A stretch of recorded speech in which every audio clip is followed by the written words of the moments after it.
Segunda Pedro, pessoal, não é Primeira Pedro, tá certo? Eu me confundi lá na passagem. Nós vamos continuar aqui. Esse é o segundo vídeo, tá bom? É só uma continuidade. Eu não fiz nem encerramento do vídeo anterior, então eu não vou ser prolixo no reinício desse vídeo. Segunda Pedro, continuando. Assista o primeiro vídeo para você entender esse, tá certo? Segunda Pedro, capítulo 1, versículo 1. Eu, Simão Pedro, servo e apóstolo de Jesus Cristo, escrevo esta carta a vocês, que por causa da bondade de nosso Deus e Salvador Jesus Cristo, receberam uma fé tão preciosa como a nossa. Então, o apóstolo São Pedro aqui, ele não está falando de duas pessoas, ele está falando de uma só. E ele está dizendo nosso Deus e Salvador Jesus Cristo. Tá certo? Ele está deixando claro que Jesus Cristo aqui é Deus. Apocalipse capítulo 1, versículo 8, vai nos dizer o seguinte: eu sou, e eu já li essa passagem no vídeo anterior, né? No começo, fazendo as relações de passagens. Eu sou o Alfa e o Ômega, diz o Senhor Deus, o Todo-Poderoso, aquele que é, aquele que era e aquele que há de vir, e somente um há de vir. Atos capítulo 1, versículo 8. Aquele que vocês viram subir, este mesmo Jesus virá do modo que vocês o viram subir. É o que diz um versículo anterior aqui, versículo 7. E todo olho o verá, até mesmo aqueles que o transpassaram. Quem é esse que há de vir, que é o Todo-Poderoso, o Senhor Deus e o Alfa e o Ômega? Jesus Cristo. Não tem. O capítulo 22, versículo 13, patenteia que o Todo-Poderoso, o Alfa e o Ômega, o primeiro e o último, o Senhor Deus, é Jesus Cristo. 22, verso 13. Escutem, eu vou começar do verso 12. Escutem, diz Jesus, eu venho logo. É o que está escrito no versículo 7 e no versículo 8 do capítulo. Os teólogos chamam isso até de quiástica, né? A ideia que é inicial, ela se repete no final e a lógica está no centro do livro, né? A ideia que se repete. Escutem de Jesus, eu venho logo. Vou trazer comigo as minhas recompensas para dá-las a cada um de acordo com o que tem feito. Olha a importância das obras. Isso não tem nem a ver com o nosso tema aqui. O tema aqui é a Trindade. Mas nós vamos ser recompensados pelas nossas obras. Nós vamos ser castigados pelas nossas obras. As obras têm importância no contexto da salvação. Tá certo? Em outro momento, como eu já disse em relação ao que é adoração de verdade, eu posso falar das obras, inclusive nesse mesmo vídeo sobre salvação eu posso falar das obras. Mas as obras têm relação com salvação, sim. Viu? Vamos lá, versículo 13. O que é que Jesus conclui dizendo aqui? Ele conclui dizendo o seguinte: eu sou o Alfa e o Ômega. Eu sou o primeiro e o último. Eu sou o princípio e o fim. Só faltou ele dizer, eu sou Deus. Mas é uma coisa, sabe o que é chover no molhado? É o significado. Seria chover no molhado. Jesus diz, não, eu sou Deus. Porque foi o que ele disse praticamente aqui. Entendeu? E se encerra. E se encerra por aqui. Nós vimos todas as passagens que mostram que Jesus é o Yahvé que se manifesta desde o Antigo Testamento. O Yahvé que se manifestou no Antigo Testamento é Jesus, não é outro. Não foi o Pai. Como eu disse para vocês no vídeo anterior, o Pai foi o ser da divindade, o ser da substância Yahvé, o ser da substância eterna, o ser de Deus que não se manifestou. Ele ficou quieto. Na economia da salvação, ele é o que entrega.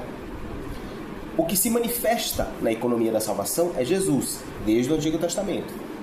Jesus como Deus. E aí, no Novo Testamento prova, né? Fazendo as relações das passagens, como eu fiz desde o começo do outro vídeo, que Jesus é Deus. E aí, as últimas passagens que eu li aqui, e eu não vou dizer, não contei. Eu não contei. Eu vou continuar dando um número aproximado, 5 ou 6 passagens que são mais claras, além daquele batalhão de outras passagens que a gente leu, mas 5 ou 6 passagens que são extremamente claras de que Jesus é Deus. Tá certo? O que nós temos até agora é o seguinte: nós temos dois seres. na substância divina. Nós temos dois seres, vamos falar na luz inacessível, né? Sabemos que desses dois seres, um nunca se manifestou. Aliás, se manifestou, mas de forma muito pontual. Ele se manifestou no batismo de Jesus, ele se manifestou na glorificação de Jesus, lá em João capítulo 17, quando vem Elias, o santo profeta Elias e o santo profeta Moisés. Ele se manifesta lá também. Ele se manifestou quando uma voz em forma de trovão apareceu. Ali sim era Yahvé. Ali sim era o Pai. Entendeu? Pela primeira vez, quando se manifesta, ali se manifesta Yahvé. A única vez em que você vai ver realmente a distinção dos dois no Antigo Testamento é no livro de Daniel. No livro de Daniel, se não me falha a memória, capítulo 7, onde o profeta Daniel vê Deus, o Todo-Poderoso, e vê o Ancião de Dias vindo, também como ser divino, aliás, tá certo? Vê o Ancião de Dias vindo. Aí sim, se não me falha a memória, eu não lembro de nenhuma outra passagem no Antigo Testamento que mostra a distinção dos dois assim tão clara. Mas quando você fala de Deus criando, de Deus falando, de Deus se manifestando, de Deus dizendo eu vou ser transpassado, de Deus dizendo eu sou o Senhor da glória, de Deus dizendo eu sou o único Salvador, a gente mostrou a relação do Antigo e do Novo Testamento, passagem por passagem, que se tratava do próprio Jesus Cristo e não do Pai eterno que estava dentro da luz inacessível, que estava dentro lá daquela substância que nós chamamos de Yahvé, Yahweh, Deus, tá certo? E que essa substância, dentro dessa substância, lá dentro dela, nós temos pelo menos dois seres: o Pai e o Filho, na economia da salvação, tá certo? Porque não tem como Jesus ser filho literal do Pai, sendo ele Deus, tá bom? Aí, o que eu quero concluir nesse segundo vídeo, né, em 7 minutos eu terminei o conteúdo sobre Jesus. O que eu quero concluir nesse segundo vídeo é mostrar para vocês que a substância Yahvé, a divindade, ela tem mais um ser. Ela não é composta somente de dois seres, ela tem mais um ser.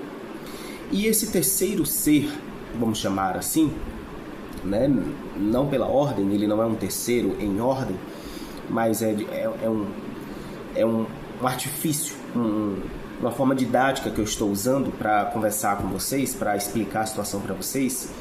A manifestação dele, ela vai se tornando mais clara na dispensação da igreja.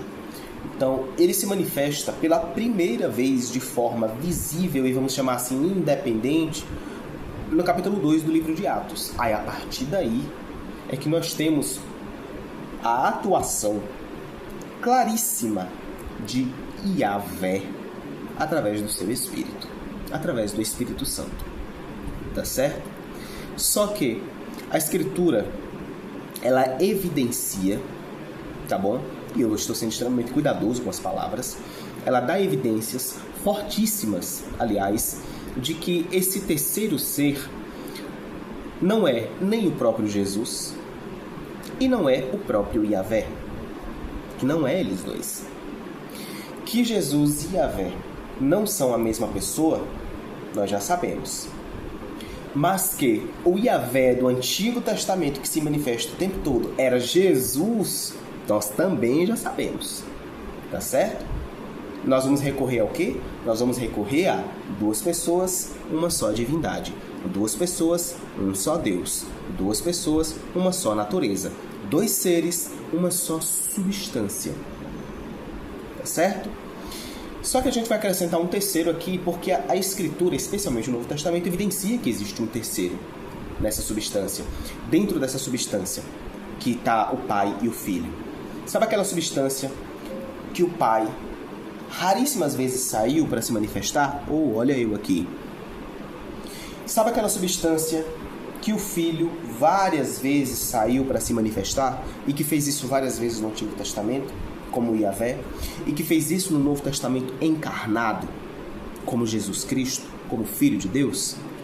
Aquela substância tinha um terceiro ser, tinha mais um ser lá, tá certo? E quem é este terceiro ser? A gente pode começar por Atos, o livro de Atos, capítulo 5. Vamos lá? Atos capítulo 5, versículo 3 em diante. Então, São Pedro disse a Ananias. Ananias foi um dos judeus que se converteu e começou a fazer parte da Santa Igreja Católica desde aquela época, né, da Igreja de Nosso Senhor Jesus Cristo, fundada e chefiada pelos santos apóstolos, tendo como cabeça São Pedro. Então, Pedro disse a Ananias: por que você deixou Satanás dominar o seu coração? Por que mentiu para o Espírito Santo? Vamos dar um pause logo aqui. É possível mentir ao Espírito Santo. É a primeira evidência claríssima de que ele tem intelecto. Novamente, os antitrinitarianos não negam que o Espírito Santo tenha intelecto. Porque, em alguns momentos, para eles, o Espírito Santo vai ser a manifestação espiritual do próprio Jesus. Em outros momentos, especialmente no Antigo Testamento, o Espírito Santo vai ser a manifestação pessoal do próprio Deus, uma extensão da pessoa do próprio Deus. Eu, quando era antitrinitariano, usava esse conceito, né? É a extensão de Deus. Extensão mesmo, igual a energia. Você conecta o cabo, né? Você pluga o cabo e você tem uma extensão, e quando você tem na outra ponta, você tem o quê? A mesma energia que está lá no plug. Isso se chama extensão. E os antitrinitarianos, eu usava muito essa analogia, diziam que, vezes vai ser a extensão de Deus, vezes vai ser a extensão de Jesus, vezes vai ser os dois juntos, Pai e Filho, se manifestando. Faria sentido, faria bastante sentido, se não fosse algumas outras passagens que nós vamos estudar aqui agora, tá certo? Se não fossem outras passagens que nós vamos ler aqui agora e mostrar que não tem como o Espírito Santo ser apenas uma extensão do Pai e do Filho. Não tem, tá certo? Mas a princípio, independente de ser, vamos lá, eu vou dar até uma colher de chá para o antitrinitarianismo. Independente de ser uma extensão do Filho aqui nesse momento, ou uma extensão do Pai aqui nesse momento, o que importa é: o Espírito Santo aqui é uma pessoa, não é uma extensão. Seja a pessoa do Pai, seja a pessoa do Filho, tá? Tô dando aqui uma colher de chá para o antitrinitarianismo. Eu creio que seja um terceiro ser, uma terceira pessoa aqui. Um ser além do Pai e do Filho. Mas eu tô dando uma colher de chá para os antitrinitarianos. Mesmo que seja a pessoa do Filho, mesmo que seja a pessoa do Pai em espírito, ainda assim, aqui não tem como negar que não é uma pessoa. É uma pessoa. E mais, o versículo vai concluir dizendo que é Deus.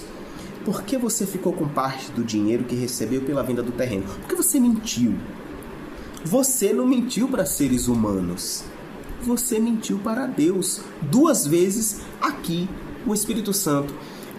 É provado que ele é uma pessoa.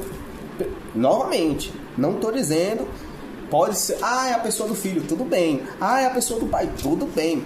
Mas é uma pessoa. Tá certo? E mais, ele é comparado com pessoa, já. No finalzinho do texto, você não mentiu para um ser humano. Isso não foi para mim que você mentiu. Você mentiu para Deus. Ele não é apenas uma pessoa, ele é Deus. Tá certo? E aí eu já provei que Jesus é Deus nos últimos 50 minutos. Ficou evidente que Jesus Cristo é Deus. Aí você vai dizer, tudo bem, ele é Deus. O Espírito Santo é uma pessoa e é Deus. Mas ele é a pessoa do próprio Deus. Ele é a pessoa de Jesus, que é Deus. Né? Os 2 seres da divindade que eu falei desde o começo. Tudo bem. Ponto pacífico aqui. Não tem fuga, não tem o que fazer. Ponto pacífico. O Espírito Santo pode-se mentir a ele, e só se pode mentir a uma pessoa, então ele é uma pessoa. Ele é Deus. É o que o texto termina dizendo, você mentiu para Deus. Ele é uma pessoa e é Deus. Estamos falando claramente, o Espírito Santo é uma pessoa e é Deus. João capítulo 5 deixou isto, Atos capítulo 5 deixou isto claro. Tudo bem? Pronto. A partir de agora nós vamos provar que não é a pessoa nem do Filho nem do Pai. É um terceiro ser. É um ser além deles dois. Tá certo? Mas vamos continuar. 1 Coríntios capítulo 3, versículo 16 vai dizer o seguinte: Certamente vocês sabem que são o templo de Deus e que o Espírito de Deus vive em vocês. Novamente, o apóstolo São Paulo está dizendo aqui para a igreja de Corinto, em sua primeira carta, há controvérsia se realmente é a primeira carta, mas isso aí é um assunto teológico chatíssimo, não vem nem ao caso. Dizem que a 1 Coríntios é a segunda carta, que a primeira foi perdida. Mas vamos lá.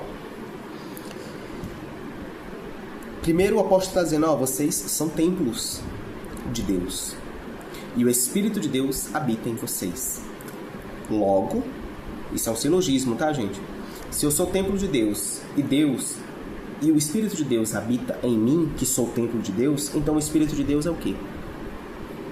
Deus. 2 Coríntios, capítulo 3, versículo 17. Vamos ler? Aqui, a palavra... Aliás, vamos ler do versículo 15. Mesmo agora, quando eles, os israelitas, leem a lei de Moisés, o véu ainda cobre a mente deles. O véu aqui, no caso, é o talit. Mas o véu pode ser tirado, como dizem as Escrituras Sagradas. O véu de Moisés foi tirado quando ele se voltou para o Senhor.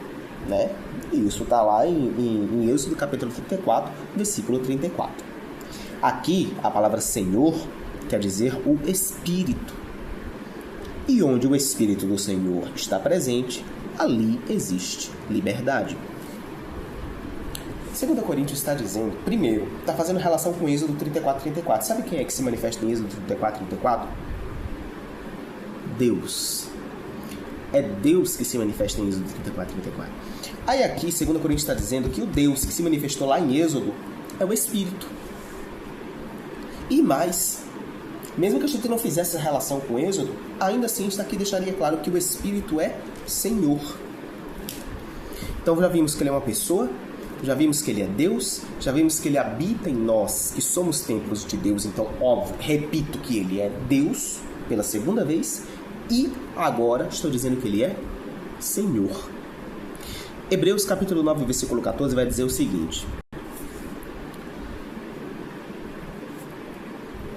se isso é assim, imaginem então quanto maior ainda é o poder do sangue de Cristo, que nos purifica. É o contexto de Hebreus 9.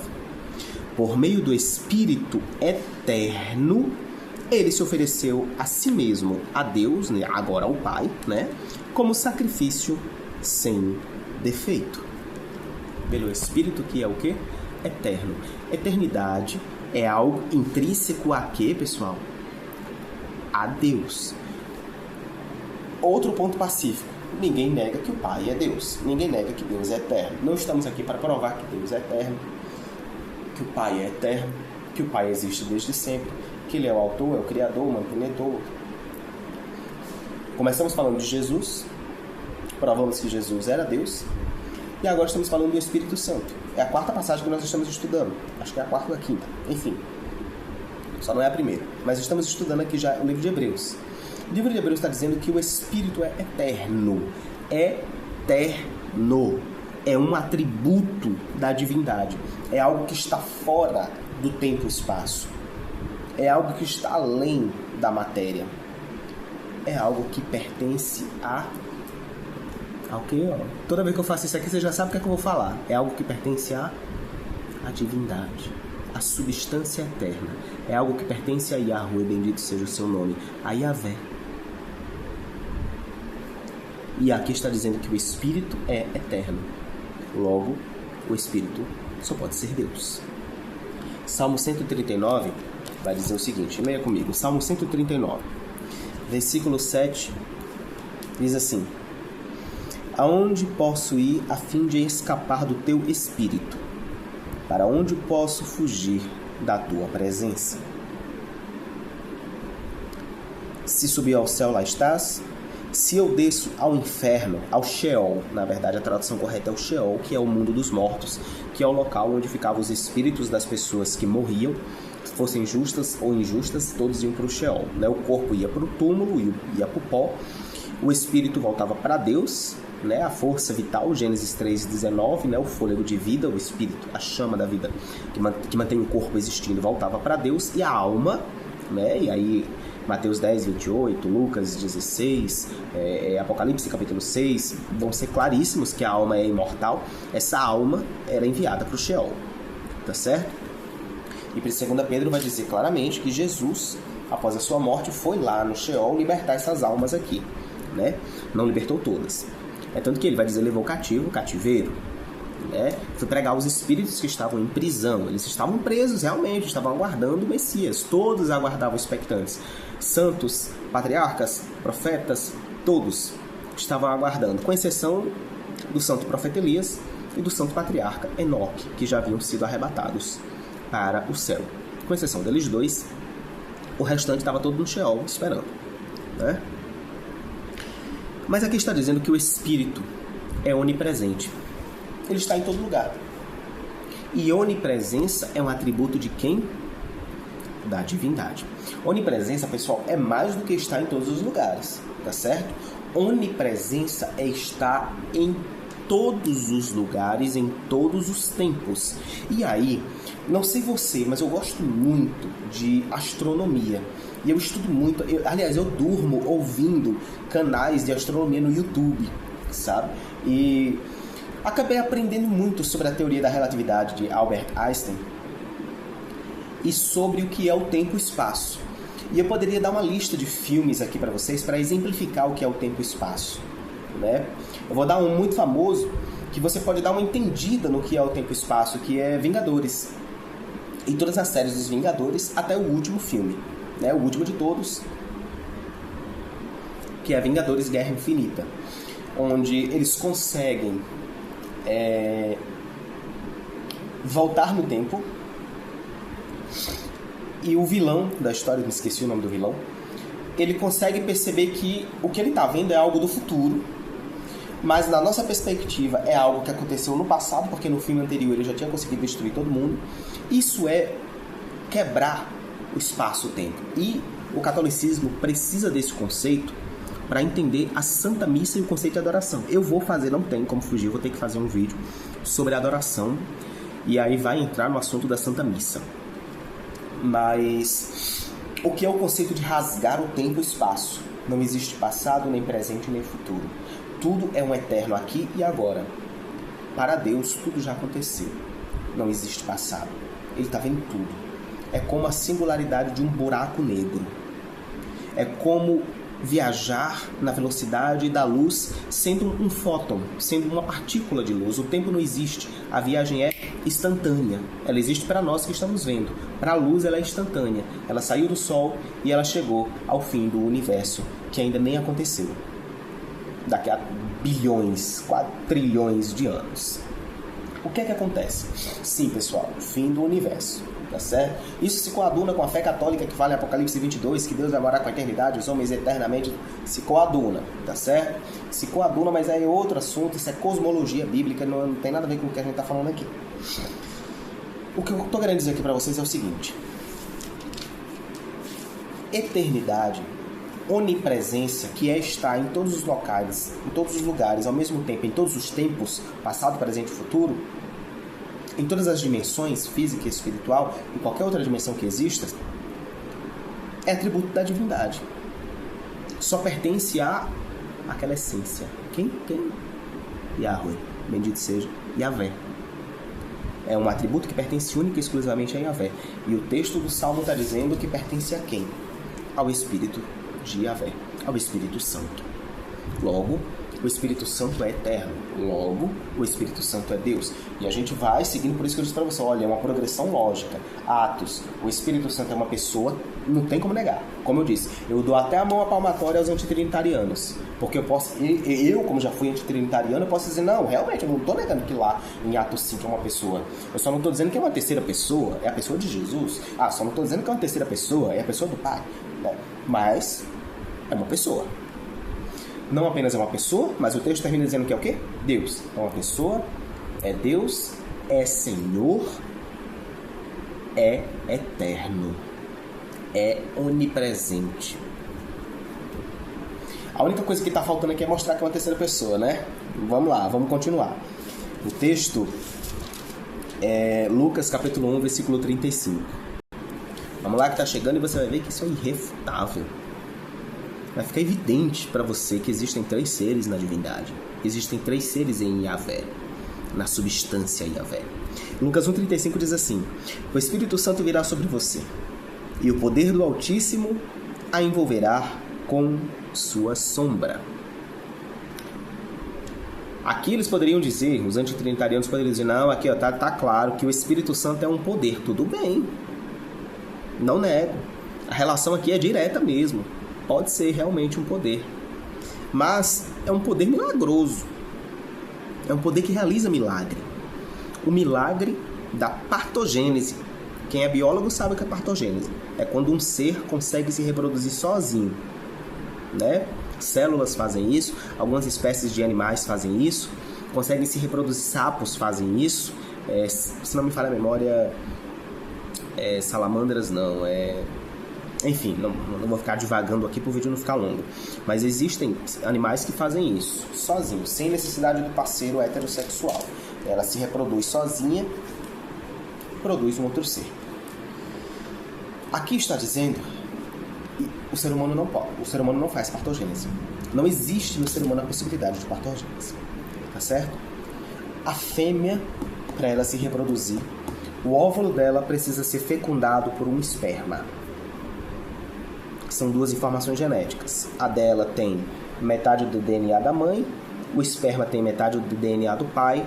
Quando eles entram, eles se completam e nós temos, a partir de agora, uma célula que se multiplica em 2, em 4, em 8, 16, 32, 64, 128, até virar um ser humano que está assistindo esse vídeo. É assim que aconteceu com todo mundo. Aula de sexo. Eu nem gosto de usar essa palavra porque o YouTube baixa a indicação e a visibilidade. Mas não foi assim com a Santíssima e Bem-aventurada Sempre Virgem Maria. Não foi. A Santíssima Mãe de Deus, ela passou por um milagre. E esse milagre foi feito por Deus. Porque só Deus pode realizar milagre. Até nós, quando realizamos milagres, quando curamos, quando fazemos alguma coisa, nós somos instrumentos do poder de Deus. Tá entendendo o que eu tô querendo falar para vocês? Quem realiza milagre é Deus. Então foi quem que engravidou Maria? Pelo poder que é intrínseco a ele. Foi Deus. Aqui está deixando claro que o Espírito Santo foi quem engravidou Maria. O Espírito Santo foi quem fez Maria fazer a partogênese, né? E é por isso que a Santa Igreja vai dizer que a Bem-aventurada Sempre Virgem Maria é a esposa fiel do Espírito Santo. Porque não foi outro, foi o próprio Deus quem engravidou ela. De forma milagrosa. Milagre é atributo da divindade. Vamos rememorar o que a gente viu até agora? Desde Atos 5. É uma pessoa, é Deus, é Senhor, é onipresente, realiza milagres. 1 Coríntios 2, capítulo 10, 1 Coríntios 2, versículo 10 a versículo 11, vai dizer o quê? Vamos ler? Mas foi a nós que Deus, por meio do Espírito, revelou o seu segredo. O Espírito Santo examina tudo, até mesmo os planos mais profundos e escondidos de Deus. E, quanto a Deus, somente o seu próprio Espírito conhece tudo a respeito dele. Gente, lembra quando eu falei para vocês da substância eterna, da substância divina? A substância, que é Yahvé, tem o Pai dentro dela, que rarissimamente saiu, raras vezes ele saiu e se manifestou, raras vezes mesmo. Tem o Filho, que foi quem se manifestou desde o Antigo Testamento e encarnou no Novo Testamento. E essa substância não tem só o Pai e o Filho, ele tem uma terceira pessoa, que é Deus, que sonda as coisas de Deus, que sonda tudo de Deus, que entende Deus. Isso aqui é onisciência.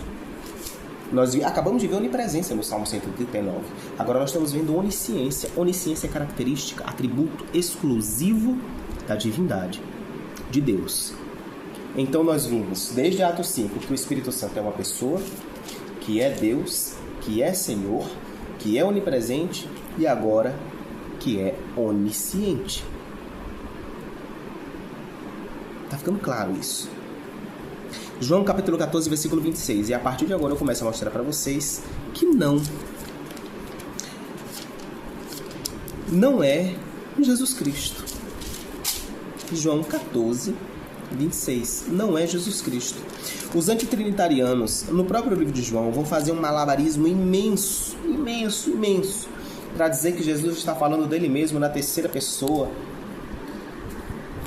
Deus é simples. E a leitura do texto é mais simples ainda. João 14, 26. Quando chegar o auxiliador... Gente, o tempo todo eu li na nova tradução da linguagem de hoje, tá certo? Quando chegar o Consolador, o Espírito da Verdade, que vem do Pai, ele falará a respeito de mim. E sou eu quem enviará esse Consolador a vocês da parte do Pai. Tá percebendo? Primeiro Jesus diz, ele vai vir da parte do Pai. Depois ele diz, quem vai enviar sou eu da parte do Pai. E quando ele chegar aqui, ele vai falar. Só quem fala é uma pessoa, tá certo? Só quem ensina é uma pessoa. Outra prova, além de Atos capítulo 5, aí a gente já tem outra prova aqui de que o Espírito Santo é uma pessoa, porque ele fala. Tá certo? Aliás, é uma característica de personalidade. Porque vai dizer, mas a jumenta de Balaão falou lá em Números 35. Tudo bem, a jumenta de Balaão não é uma pessoa e ela falou, né?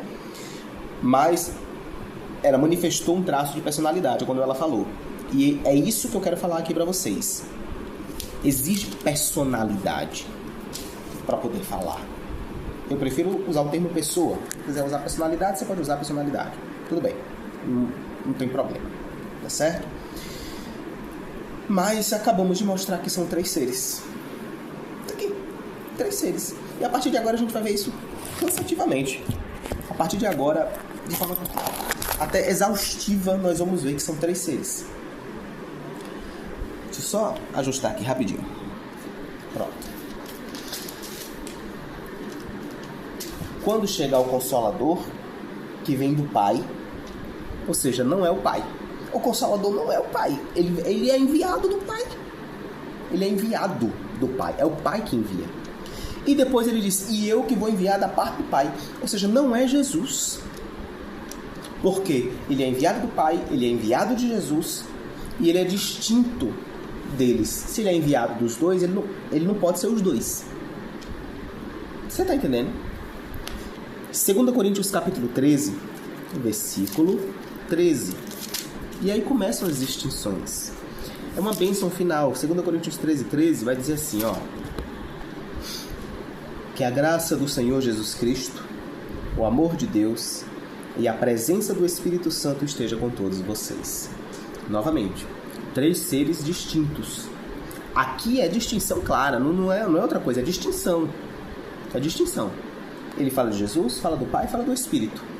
Aí você diz, mas o Espírito aqui é a junção, é a união, é a manifestação do Pai e do Filho. Não é, porque desde Atos 5 nós estamos vendo que o Espírito é uma pessoa, que o Espírito é Deus, que o Espírito é Senhor, que ele é onisciente, que ele é onipresente e que ele é eterno. Tudo atributo da divindade.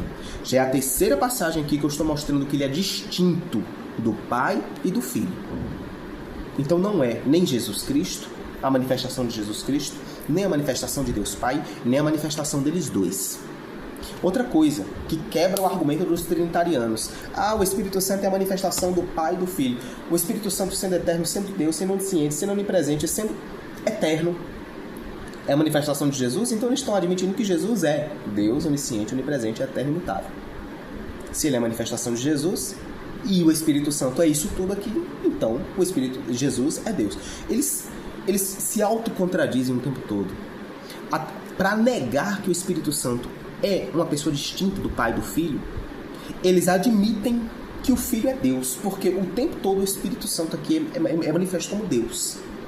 Mas não, Jesus é o Espírito Santo. Então Jesus é Deus, meu filho, porque Atos 5 deixa claro que, além do Espírito Santo ser uma pessoa, deixa claro que ele é Deus. Salmo 139 deixa claro que ele é onipresente. 2 Coríntios deixa claro que ele é Senhor. mas ele não pode ser Jesus, porque João 14, João 15 e João 16 deixam claro que ele é distinto de Jesus. Que, inclusive, ele tem que ir, Jesus tem que ir para ele vir. Efésios capítulo 2, versículo 18, vai dizer o seguinte, Efésios 2, 18. E por meio de Jesus Cristo, que todos nós, judeus e não judeus, podemos ir, pelo poder de um só Espírito, até a presença do Pai. Não tem como o Espírito Santo ser o Pai, a manifestação do Pai. Não tem como o Espírito Santo ser a manifestação do Filho. Por quê? Porque é por meio de Jesus Cristo. Jesus Cristo nos salva, recebemos o status de salvação, certo? E aí, Jesus vai e parte o céu, vai para o céu, né? Vai exercer o seu sacerdócio lá no santuário celestial, conforme está no livro de Hebreus. Está exercendo o sacerdócio lá como nosso advogado junto ao Pai, nosso intercessor. Aí vem o Espírito Santo, que é enviado, né? Ele vem 50 dias depois, na festa de Pentecostes, lá no livro de Atos, capítulo 2, vem o Espírito Santo. E aí, o Espírito Santo pega nós, que, por meio de Jesus Cristo, fomos salvos, e nos leva ao Pai. Percebe quem é o Pai? Aquele ser da substância, da divindade, aquele ser da substância Yahvé, que ficou lá o tempo todo, que nunca saiu de lá de dentro, que raríssimas vezes se manifestou, eles nos levam ao Pai. Percebe que na economia da salvação, o tempo todo, um fica glorificando o outro. É assim que funciona. Jesus glorifica o Pai glorifica o Filho e o Espírito glorifica ambos, o Pai e o Filho. Eles não ficam puxando glória para si, não ficam. Um fica glorificando o outro. Isso é a economia da salvação. Isso é a prova de que são seres distintos. Isso é a prova de que, quando a Bíblia chama Jesus de Filho de Deus, não está dizendo que é um filho literal que foi criado na eternidade, ou gerado, como você queira, não importa se é gerado, se é criado, o que importa é que em algum momento ele não existia e que ele passou a existir, então ele não é eterno, o Deus eterno, o Pai da eternidade, como Isaías deixa claro que ele é o Pai da eternidade. Então ele não teria como ser o Pai da eternidade. Ele é o Pai da eternidade porque ele é feito de uma substância eterna, porque ele saiu de Deus. E como Deus é eterno, a substância de Jesus é eterna, logo ele é o Pai da eternidade. Ele é um semideus e vocês são politeístas. É isso. Quem não acredita na Trindade, mas acredita que Jesus é divino, que Jesus tem a substância eterna, que Jesus pode ser adorado, é só um politeísta. Até o binitarianismo, que não vingou, em lugar nenhum vingou. Raríssimas seitas perdidas do cristianismo vingaram com o binitarianismo. Até o unicismo vingou. E vinga até hoje, mas o binitarianismo não vingou, né? Que é dois seres, um só Deus. Nós cremos em três seres, em três manifestações, em três presenças, em três personalidades, em uma só divindade, em uma só essência. Tá certo? A bindade é do mesmo jeito que a trindade, a diferença é que é com dois e não com três, como nós cremos, tá bom? Vamos lá. 1 Pedro capítulo 1, versículo 2, vai dizer o seguinte. 1 Pedro 1, verso 2. Vocês foram escolhidos de acordo com o propósito de Deus, o Pai. E pelo Espírito de Deus, vocês foram feitos um povo dedicado a Ele, a fim de obedecerem a Jesus Cristo e ficarem purificados pelo seu sangue. Novamente, três seres distintos aqui. Hebreus capítulo 9, versículo 14. Hebreus 9, 14 vai dizer o seguinte. Se é assim, imagine, a gente já leu essa passagem, imagine quanto maior ainda é o poder do sangue de Cristo por meio do Espírito eterno. Lá fez distinção e aqui fez distinção de novo. Aí, Apocalipse, capítulo 22, Apocalipse 22, versículo 1, vai dizer o seguinte, 22:1. O anjo também me mostrou o rio de água da vida, brilhante como cristal, que sai do trono de Deus e do Cordeiro. E aí o antitrinitariano, como já foi, vai dizer o seguinte, ó, tá vendo? O trono é de Deus e do Cordeiro, não é da Trindade. Não é de 3, é de 2. Primeiro, isso aqui é antropomorfismo. Por quê? A primeira coisa que eu disse no começo desse vídeo foi, aliás, do vídeo anterior, Deus não é uma pessoa, e Deus não é uma pessoa. A gente recorre ao conceito da Cabala de Ein Sof. Deus é um ser, é uma mentalidade, é uma mente, é uma inteligência, é uma cognição eterna, atemporal. Ele está fora do tempo e do espaço. E ele precede ao tempo e ao espaço. Ele está acima disso tudo. Ele não pode ser uma pessoa.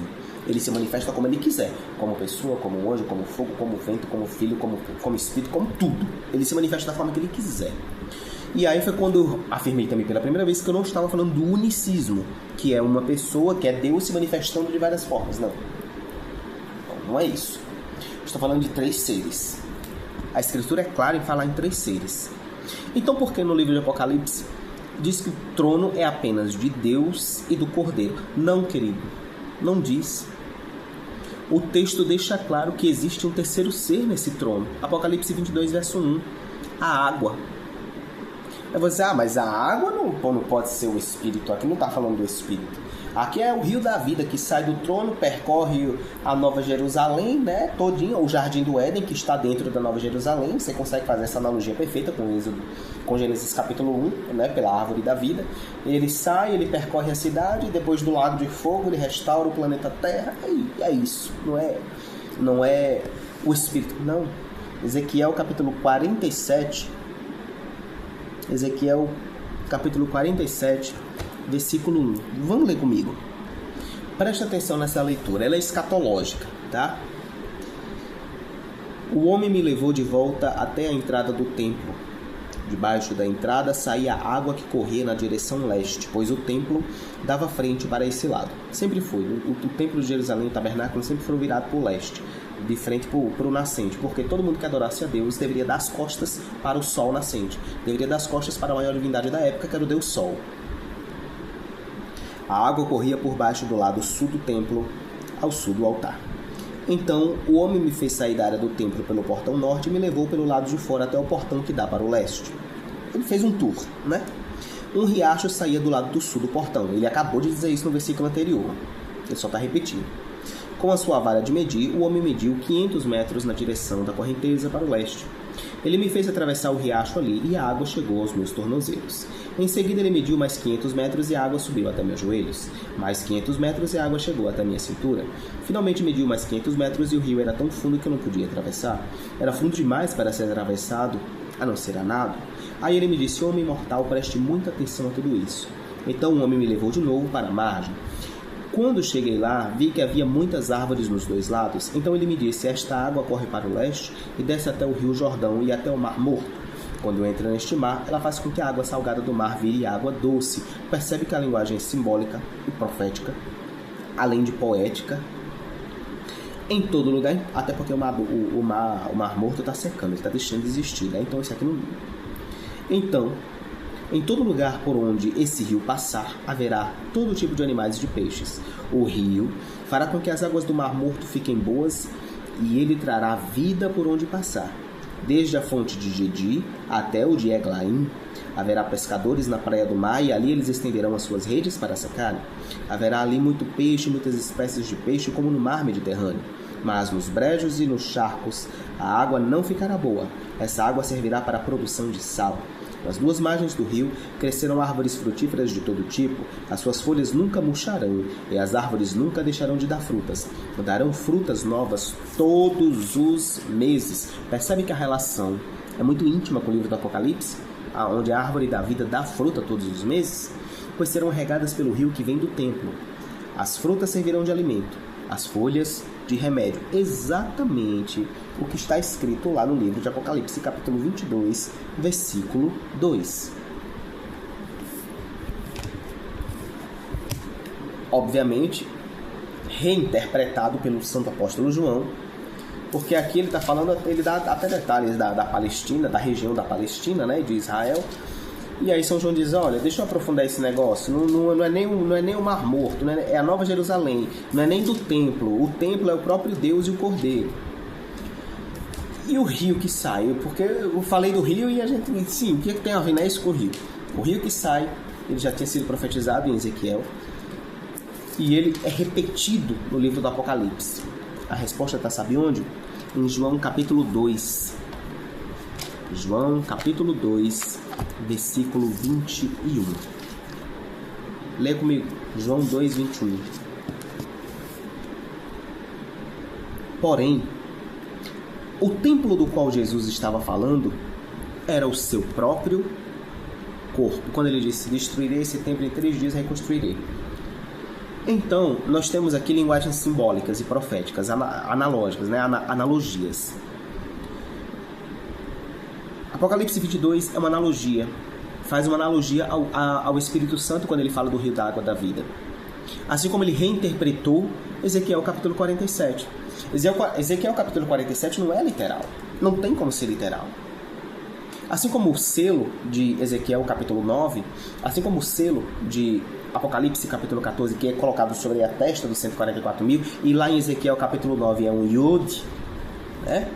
Que tem um formato de cruz, né? Tem um formato de cruz. São simbólicos, que é o selo dos salvos, que é um contraste com o sinal da besta de Apocalipse capítulo 13. Tudo aqui está sendo simbólico. Jesus está falando que o templo é ele, o corpo dele é o templo. Então é evidente que o rio de água da vida também é simbólico. E é aqui que eu estou mostrando para vocês que a Trindade foi manifesta lá em Apocalipse 22. O trono de Deus e do Cordeiro e do rio. O trono de Deus e do Cordeiro e do Espírito Santo. Ah, mas isso não poderia ter sido claro, não poderia ter deixado bem claro. Não, ali ó, os 3. Poderia, claro que poderia, mas ele não fez. Poderia, mas não fez. E foi por isso que desde o começo eu falei que eram evidências fortíssimas da personalidade. Algumas passagens de forma inegável. João capítulo 7, versículo 37. O último dia da festa era o mais importante. Naquele dia Jesus se pôs de pé e disse bem alto. Preste atenção nesse texto. Se alguém tem sede, venha a mim e beba. Como dizem as Escrituras, rios de água viva vão jorrar do coração de quem crê em mim. Jesus estava falando a respeito do Espírito Santo, que aqueles que criam nele iriam receber. Essas pessoas não tinham recebido o Espírito porque Jesus ainda não havia voltado para a presença gloriosa de Deus. Nós conseguimos provar 2 coisas aqui. A primeira, o rio é o Espírito Santo. A segunda, existem 3 seres aqui. O Espírito Santo, Jesus que volta para a presença do Pai. E aí depois que ele volta para a presença do Pai é que o Espírito Santo vem. Isaías capítulo 48, versículo 16 vai dizer o seguinte. Isaías 48, 16.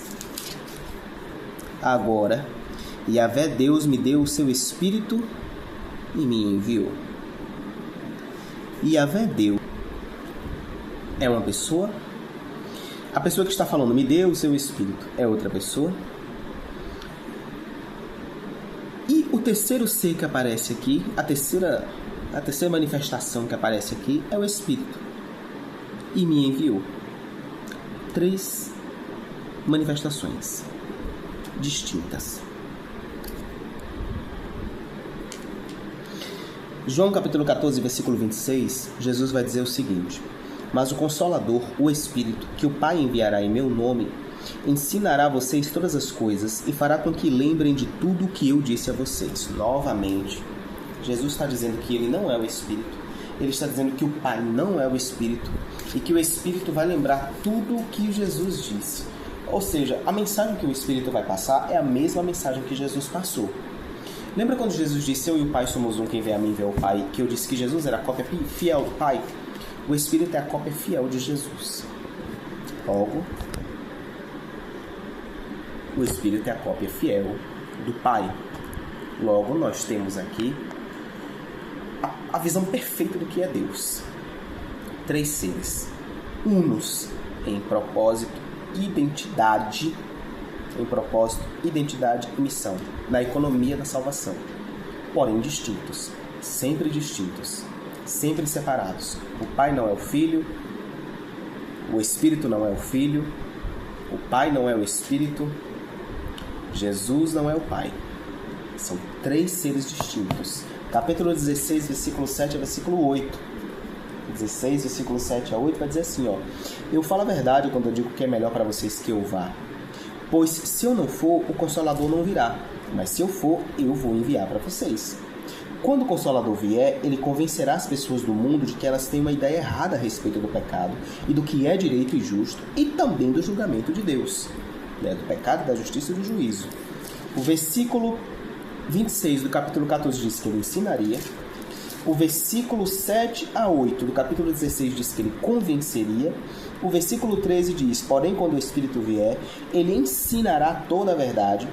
O Espírito não falará por si, mas dirá tudo o que ouviu e anunciará as coisas que estão para acontecer.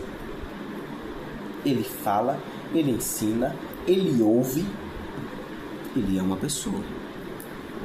E mais, o texto está deixando claro que ele não é Jesus, que ele não é o Pai. Ele é um terceiro ser. Ele é uma terceira pessoa, separada desses dois. Por isso eu disse que o Espírito vai ficar sabendo o que eu lhe disser e vai anunciar a vocês. Sabedoria, cognição, anunciar, palavra. Logo, queridos, está claríssimo uma coisa: o Espírito Santo é Deus. E aí nós temos aqui os 3: o Pai, o Filho e o Espírito Santo, como sendo os 3 um só Deus. Ficou evidente isso para vocês? Compartilhe esse vídeo, envie para as pessoas que você ama, para as pessoas que você quer que entenda, que aprenda isso aqui. Curte, comenta, para que o YouTube entenda que o vídeo é relevante. Meu canal é pequeno, talvez o vídeo não tenha muitas visualizações, talvez passe anos sem visualizações, mas sem muitas visualizações, aliás, mas o conteúdo é extremamente relevante. Se cuida.